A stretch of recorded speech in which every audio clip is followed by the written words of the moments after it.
Hero का सच। एक बार राजा कृष्णदेवराय दरबार में बैठे मंत्रियों के साथ विचार विमर्श कर रहे थे कि तभी एक व्यक्ति उनके सामने आकर कहने लगा, महाराज मेरे साथ न्याय करें। मेरे मालिक ने मुझे धोखा दिया है। इतना सुनते ही महाराज ने उससे पूछा, तुम कौन हो और तुम्हारे साथ क्या हुआ है? अन्नदाता, मेरा नाम नामदेव है। कल मैं अपने मालिक के साथ किसी काम से एक गांव में जा रहा था। गर्मी की वजह से चलते चलते हम थक गए और पास में स्थित एक मंदिर की छाया में बैठ गए। तभी मेरी नजर एक लाल रंग की थैली पर पड़ी जो कि मंदिर के एक कोने में पड़ी हुई थी। मालिक की आज्ञा लेकर मैंने वो थैली उठा ली। उसे खोलने पर पता चला कि उसके अंदर बेर के आकार के 2 हीरे चमक रहे थे।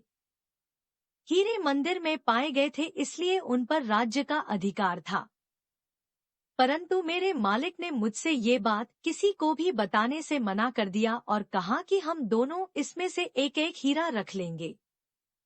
मैं अपने मालिक की गुलामी से परेशान था, इसलिए मैं अपना काम करना चाहता था, जिसके कारण मेरे मन में लालच आ गया। हवेली आते ही मालिक ने हीरे देने से साफ इनकार कर दिया। यही कारण है कि मुझे इंसाफ चाहिए। महाराज ने तुरंत कोतवाल को भेजकर नामदेव के मालिक को महल में पेश होने का आदेश दिया। नामदेव के मालिक को जल्द ही राजा के सामने लाया गया। राजा ने उससे हीरो के बारे में पूछा तो वह बोला, महाराज ये बात सच है कि मंदिर में हीरे मिले थे, लेकिन मैंने वो हीरे नामदेव को देकर उन्हें राजकोष में जमा करने को कहा था। जब वह वापस लौटा तो मैंने उससे राजकोष की रसीद मांगी तो वह आनाकानी करने लगा। मैंने जब इसे धमकाया तो ये आपके पास आकर मनगढ़ंत कहानी सुनाने लगा।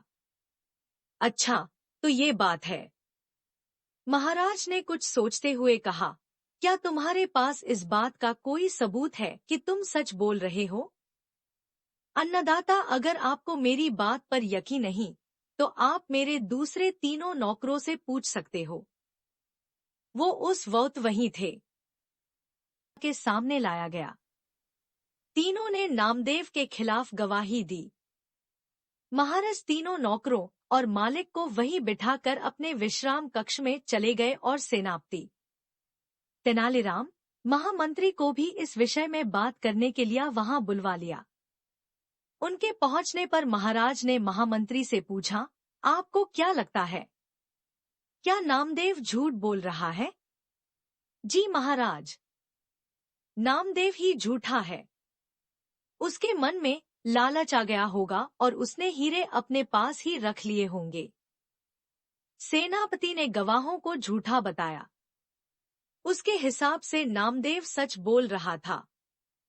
तेनालीराम चुपचाप खड़ा सबकी बातें सुन रहा था। तब महाराज ने उसकी ओर देखते हुए उसकी राय मांगी। तेनालीराम बोला, महाराज, कौन झूठा है और कौन सच्चा इस बात का अभी पता लग जाएगा, परंतु आप लोगों को कुछ समय के लिए पर्दे के पीछे छुपना होगा। महाराज इस बात से सहमत हो गए क्योंकि वो जल्दी से जल्दी इस मसले को सुलझाना चाहते थे, इसीलिए पर्दे के पीछे जाकर छुप गए। महामंत्री और सेनापति मुंह सिकोड़ते हुए पर्दे के पीछे चले गए। अब विश्राम कक्ष में केवल तेनालीराम ही दिखाई दे रहा था। अब उसने सेवक से कहकर पहले गवाह को बुलाया। गवाह के आने पर तेनालीराम ने पूछा, क्या तुम्हारे मालिक ने तुम्हारे सामने नामदेव को हीरे दिए थे? जी हाँ। फिर तो तुम्हें हीरे के रंग और आकार के बारे में भी पता होगा। तेनालीराम ने एक कागज और कलम गवाह के सामने करते हुए उससे कहा, लो, मुझे इस पर हीरे का चित्र बनाकर दिखाओ। इतना सुनते ही उसकी सिट्टी पिट्टी गुल हो गई और बोला, मैंने हीरे नहीं देखे क्योंकि वो लाल रंग की थैली में थे। अच्छा, अब चुपचाप वहां जाकर खड़े हो जाओ। अब दूसरे गवाह को बुलाकर उससे भी यही प्रश्न पूछा गया। उसने हीरो के रंग के बारे में बताकर कागज पर 2 गोल गोल आकृतियां बनाकर अपनी बात साबित की। फिर उसे भी पहले गवाह के पास खड़ा कर दिया गया और तीसरे गवाह को बुलाया गया। उसने बताया कि हीरे भोजपत्र की थैली में थे, इस वजह से वह उन्हें देख नहीं पाया। इतना सुनते ही महाराज पर्दे के पीछे से सामने आ गए। महाराज को देखते ही तीनों घबरा गए और समझ गए कि अब सच बोलने में ही उनकी भलाई है। तीनों महाराज के पैरों को पकड़कर माफी मांगने लगे और बोले, हमें झूठ बोलने के लिए हमारे मालिक ने धमकाया था और नौकरी से निकालने की धमकी दी थी, इसीलिए हमें झूठ बोलना पड़ा। महाराज ने तुरंत मालिक के घर की तलाशी के आदेश दे दिए। तलाशी लेने पर दोनों हीरे बरामद कर लिए गए। सजा के तौर पर मालिक को 10,000 स्वर्ण मुद्राएं नामदेव को देनी पड़ी और 20,000 स्वर्ण मुद्राएं जुर्माने के तौर पर भरनी पड़ी, जबकि बरामद हुए दोनों हीरे राजकोष में जमा कर लिए गए।